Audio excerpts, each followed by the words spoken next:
Actually, let's wait for Apparently, it's the most politically. Okay. All good? I think we're ready. Let me do a brief introduction. So our last but never least presentation of the day is Josh Hughes. Sorry, I can't talk anymore because it's no. I'll let you introduce yourself, but just a reminder, everyone come back tomorrow, 3 o'clock we start again for the second half of History Palooza. So, Josh. Okay, like Dr. Bracer said, my name is Josh. I'm a Civil War history major here at Shepherd. I'm also a senior, obviously in the History 495 Capstone seminar. What I did my capstone on is entitled The Slaughter on the Shenandoah, the Battle of Cool Spring. Essentially what I did was I took one main thesis, which my thesis is that the smaller battles precipitating the major battles play just as important role as the major battles do.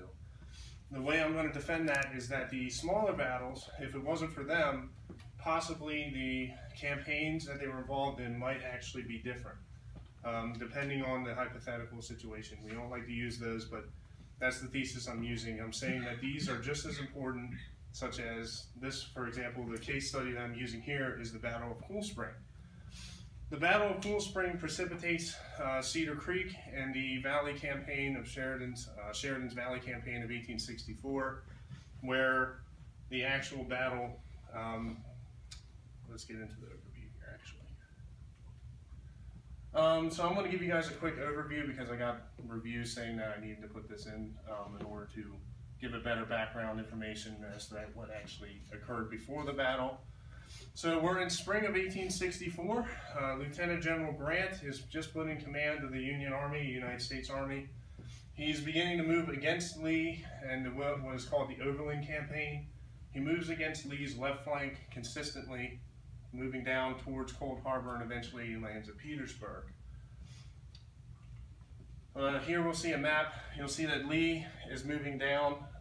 Grant keeps pushing his left flank in order to get all the way down to what would culminate at Petersburg.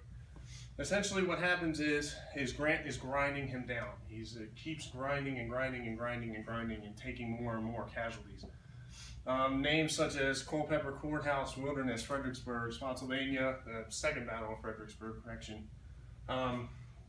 Cold Harbor, North Anna, the whole different campaign. What Grant is trying to do is grind down the numbers that Lee has in order to defeat him. Once they reach Petersburg, Lee gets encapsulated by Grant. They start the 9-month siege of Petersburg, which will last until early 1865, spring of 1865.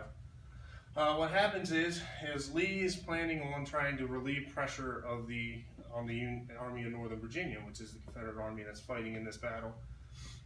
So he sends Lieutenant General Jubal A. Early on a raid up north, where he's trying to get essentially up into this area, up into here, right around where we're at. Shepherdstown's right there. He's trying to get the valley and trying to get into D.C. and trying to put pressure on the Union Army in order to relieve Petersburg and get rid of some of the numbers that are facing him. From there, we go into Old Jube and his raid on Washington. Like I said, it's an attempt to relieve pressure from the fight around Petersburg. For those that don't know, Old Jube is actually the nickname of Jubal A. Early, which is Lieutenant General in command of the 2nd Army Corps of Army Northern Virginia. Army Corps are made up of about 10 to 15,000 men. They're one of the bigger units in the actual army. Usually a corps would, about 4 or 5 corps would make up an entire army. What Jubal Early does is he goes up. Once we'll go back before Jubal Early.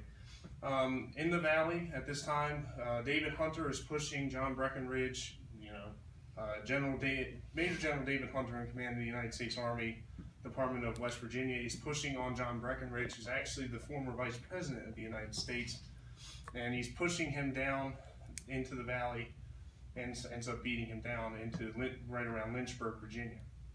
Early, at the beginning of his campaign, which is we'll call his 1864 Maryland campaign or 1864 campaign, is sent from Richmond to Lynchburg, and General David Hunter actually writes in his official records reports, which I'll talk about when we get to sources, that he can hear trains coming in all night long.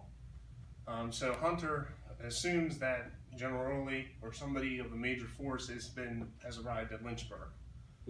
So from that point on, Early starts pushing Major General Hunter back up north, up into the valley, deeper into the valley, and then eventually pushes him into the mountains. After he pushes General Hunter into the mountains of West Virginia, Early does something bold. He decides that he's going to go in and try and take Washington via what they call the back door down from Maryland into Washington. On that campaign, what he does is he comes up actually right through here. He goes around Harper's Ferry because the garrison there actually entrenched up on Maryland Heights and was pretty much immovable. So he moves around Harper's Ferry. That delays them for a day, and then he goes down right through Shepherdstown, right through here, a mile and a half south of here, across Boteler's Ford, and then he goes into Frederick. He goes into Frederick. He meets a force under Lew Wallace, which is kind of thrown together force. He's the commander of the Middle Department of Maryland, based out of Baltimore. So General Grant sent an order to him, I forget who sent the order exactly. But Lew Wallace comes out of Baltimore to try and stop Early as best as he can so they can get forces into the entrenchments around D.C., which they fortified throughout the war. Lew Wallace fights a delaying action at Monocacy. We call it a delaying action because all he did was trying to stop Early as much as he can, and then he retreated off the field. Pretty major fight there. Pretty major fight at Monocacy. Once that battle is finished, about 2 days later, July 11th and 12th, Early's knocking on the door of D.C. He makes it down the 7th Street Road and begins attacking the fortifications at Fort Stevens, which is in D.C. now. At that point, it was around the outskirts of D.C. Now it's in the middle of the city. Once Early arrives at Fort Stevens, he essentially arrives and sees that they're unmanned. But due to the battle of Monocacy and those 1 or 2 days gained, Grant is able to send reinforcements under General Wright, parts of the rest of the 6th Corps and the 19th Corps, which are coming from Fortress Monroe, up to D.C. in order to bolster the defenses. Some of the reports say that, actually in the official records, that Early was standing out there, and then they saw, when they moved out and sent their skirmishers out, they were able to see these long blue lines of men fill in the fortifications. So they realized that there was reinforcements that had come in. This map right here shows exactly what I'm talking about.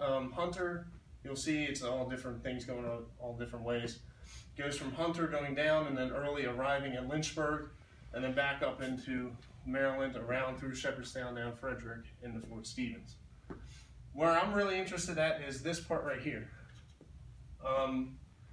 When Early begins retreating from Fort Stevens, he essentially delays Horatio G. Wright, Major General Horatio G. Wright, who will eventually become the commander in charge of this pursuit. You'll see Wright right there, actually. Early makes it to Leesburg, Virginia, with Horatio Wright directly on his heels. So they make it to the river, Early crosses, and Wright is literally just sitting there across the river. This angers Lincoln and Grant, so they push on him, just like they did in 1862 to George B. McClellan, to attack and finish off their forces that are opposing him.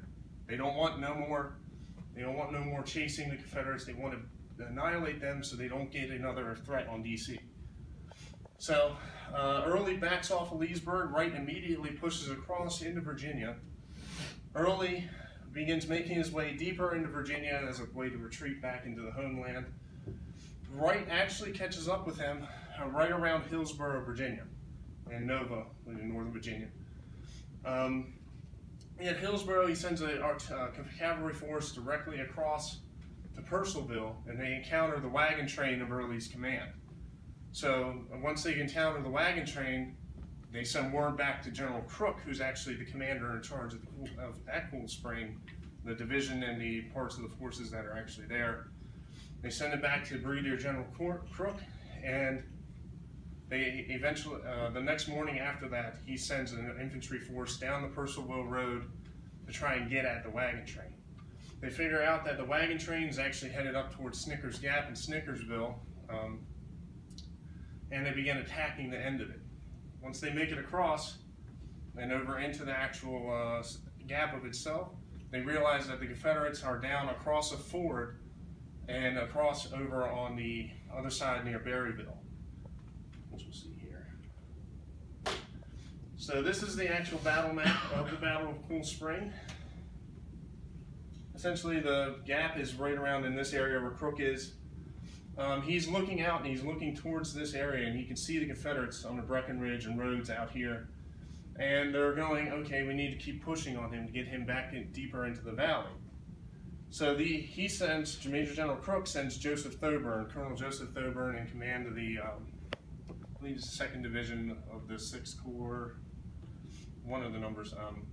But he sends his command, which is this command right here, and a few other regiments from different other divisions that were on hand at the time, down to the initial ford, which is down here. This is actually the Snickers Ford, and then they push across here and they realize General John B. Gordon has a massive force down here, so we're going to try and flip and go up towards the flank, which is the side of an army, and get across and then try and defeat him that way. So they come up and they come down and they go across the Parker Island Ford, 34th Massachusetts, and this flank down here actually crosses first, and then they go down right in the battle line. You'll see a lot of West Virginia units in here, 4th West Virginia, 1st West Virginia, 15th, 12th, and 11th. This is the Army of West Virginia. So they came across, essentially, when they come across, they hit a picket line that's on the Shenandoah. This fire alerts Breckinridge and Gordon, which in turn alerts General Early.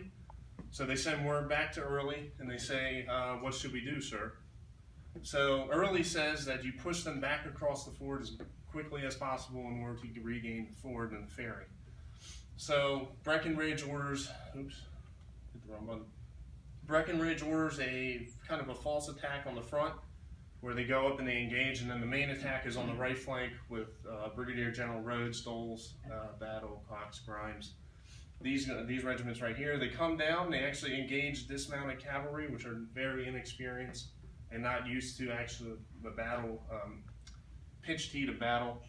So when they come into contact with the dismounted cavalry here, these guys fled back across the river.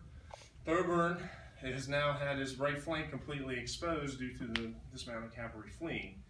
So he orders these regiments to make a right turn and to refuse the flank, which is where they go, essentially, they cut a 90-degree angle. Once the Confederates come into this area, he also orders a second left wheel in order for them to actually be able to flank the enemy, which we'll see here. You can see the arrows right here. He orders these regiments to make a move in here, which these are under Colonel Frost. Colonel Frost during this movement is actually mortally wounded within minutes. So the actual wheel partially gets attacked and partially gets moved. Not exactly, exactly what he wanted to happen. You can see the overwhelming force on the right flank that Thoburn had to deal with. These guys made an amazing stand right here, especially the 18th Connecticut and the 1st West Virginia. They were able to pour fire into the enemy and able to hold off the regiments under Cox and Grimes. That way the 4th West Virginia Cavalry and the 116th Ohio were able to hold on the riverbank in order to hold the ferry to get back across. One thing you also notice from this previous map is that the 116th Ohio down here actually gets moved up to here, and he's moving and shuffling men along his line in order to bolster the right side of his line. You see the 116th is right here. On July 18th, Thoburn orders a main retreat back across the river, and it gives up the fords to the Confederates. The main importance behind this battle is that Wright has actually pushed across through the mountains and started to put pressure on General Early. So an overview of the battle itself, it's, like I said, Lieutenant General Early versus Major General Horatio G. Wright.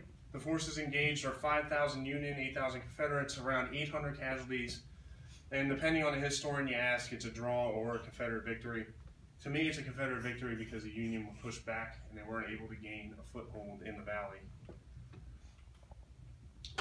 But here's the main important part. Why does this help and contribute to the campaign? So we'll see here, this is a map of August to October 1864 and then ending in 1865.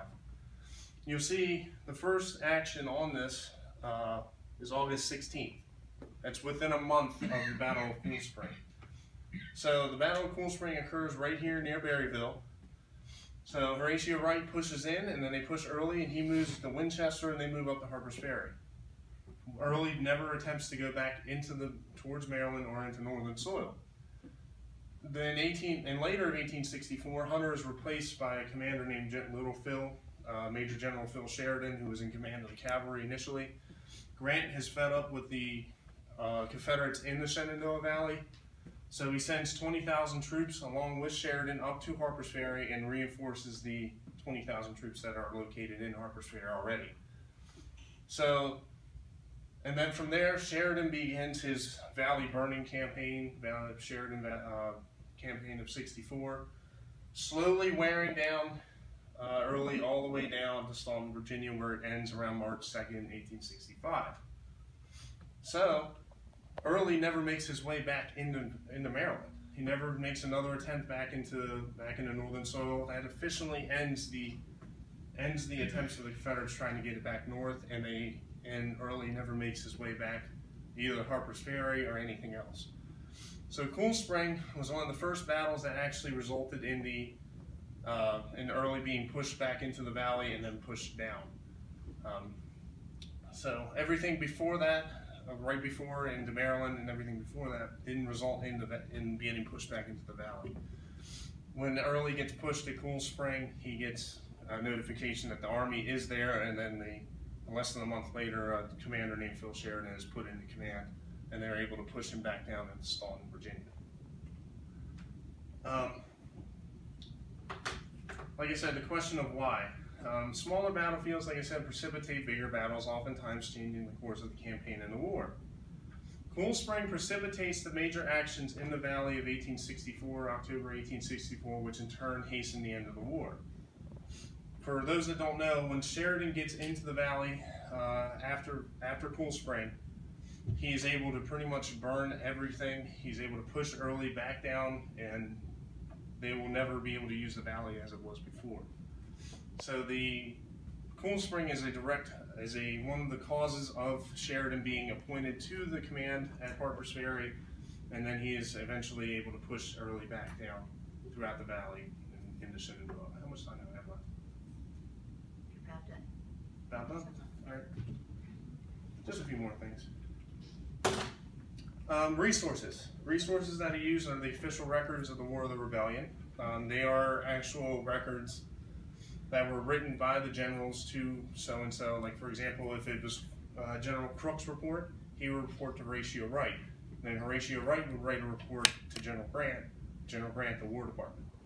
War Department may mention one sentence about it. Grant may put a paragraph in it saying this happened there. Wright may have a general overview. Crook will have a battle report, and then Colonel Thoburn will actually have a detailed report on exactly what happened during this contact. Some of the books I used are Old Jew by Miller Brisson, who's actually a previous Shepherd professor in the 1970s. He is one of the foremost experts on the Shenandoah Valley up until his death in the 1990s. I used Closing the Back Door, the Shenandoah Valley Campaign of 1864. That is actually a Hallowed Ground magazine article that I found from the Civil War Trust. Very respectable resource. Civil War Engagement at Cool Spring, July 18, 1864 by Peter J. Meany. The battlefield itself is actually owned by a monastery, and that is one of the brothers of the monastery. In the 1980s, he wrote this book because they figured out the exact same reason why I'm writing a capstone, that this battle is underrepresented in Civil War literature. Shenandoah Summer by Scott Pechan is a very big one. He has a pretty big chapter of his book on the actual Battle of Cool Spring, but I'll get to the point. And then Drew Moore Early's Raid on 1864 by Benjamin Franklin Cooling. That's just an overview of the battle itself. The two books that specifically mention the actual battle are the Close Civil War Engagement at Cool Spring and Shenandoah Summer. What I read what I figured out when I saw these was that they don't really mention the importance of the battle and what happened afterwards. Shenandoah Summer, he gives a military overview of what happened like I just did, but then I'm going to add in, put in different views of why this actually is important. And then the Civil War engagement at Cool Spring, the guy actually just says in the beginning, like, this is not meant to be a narrative of what happened afterwards, it's just to tell you what occurred. So he doesn't mention anything about the battlefield or the ramifications afterwards. But Shenandoah Summer, he mentions a little bit about it, but he doesn't go into enough detail to me. So I went into more detail about how the valley and everything else is affected by this battlefield. All right, that's it for the slideshow.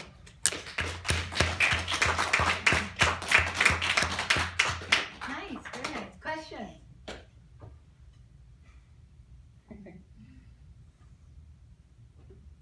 I have a technical question. You kept saying they were going back and forth across the river, fording the river. I'm trying to picture that. What exactly are they doing?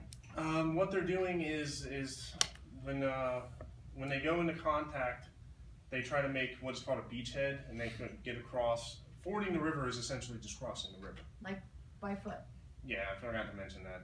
A ford is an old term for like a river crossing. But they don't have, it's shallow enough that they're just... Yes, a military ford is shallow enough to get troops and equipment across the river in order to get back and to fight wherever they're fighting at. So essentially what happens is they cross, they fight the battle, a few of the units cross back, but some hold their ground, and then they are able to fully recross the river at those fords. They're very important, especially during like other battles, like the Battle of Shepherdstown and Antietam. Antietam's fought in the way it is because of the fords here at Shepherdstown. He needed to protect his way back home. Dr. Brumel? I mean, so, it's now 1864. We've had the major turning points of Antietam and Gettysburg.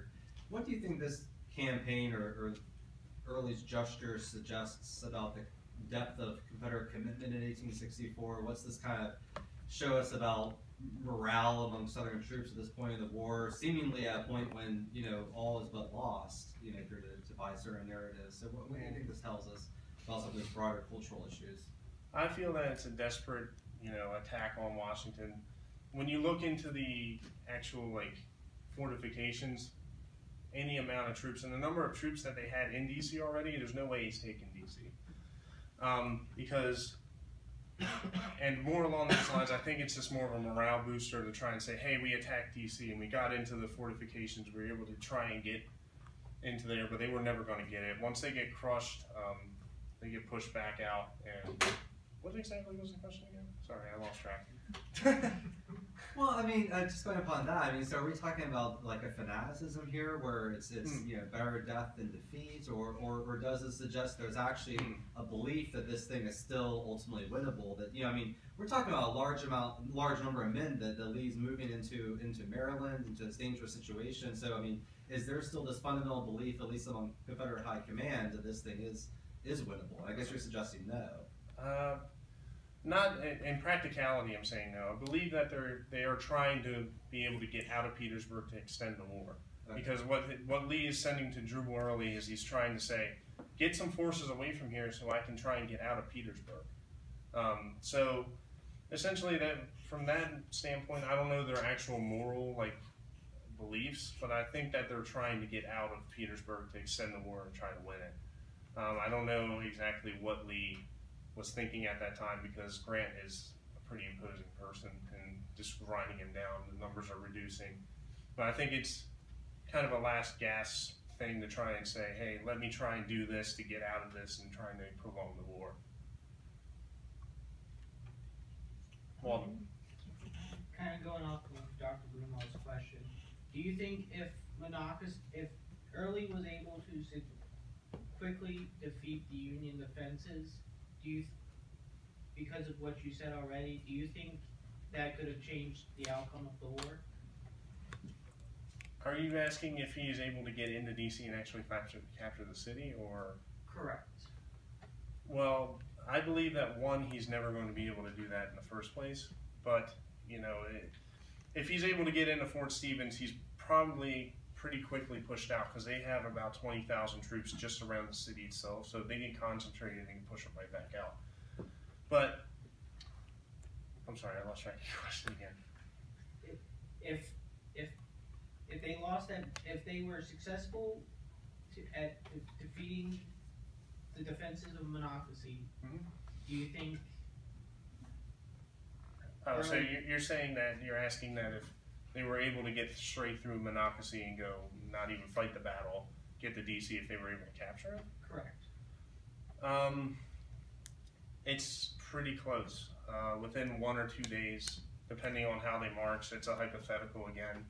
Monocacy is able to delay them enough for them to get reinforcements into the city.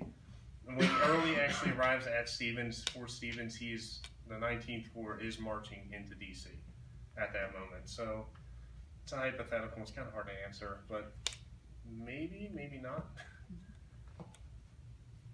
So what you've done here is you've established a sort of a domino effect theory here, a smaller battle leading into larger battles. You've applied it to the Shenandoah Valley. This is more of a future-oriented question, but spurred by your research, do you believe that there are other instances in the Civil War explicitly that you can apply this theory to and maybe change, in a very meaningful way, the understanding of the war's progression? Oh, so you're meaning like you're trying to get along, is there more instances where like a battle precipitates a battle? In the way you're explaining it. Yes, there's, in my actual paper I mentioned North Anna, which is before Cold Harbor, and I mentioned South Mountain, which is before Antietam. There's hundreds of these battles that occur during a campaign that eventually lead to like Gettysburg.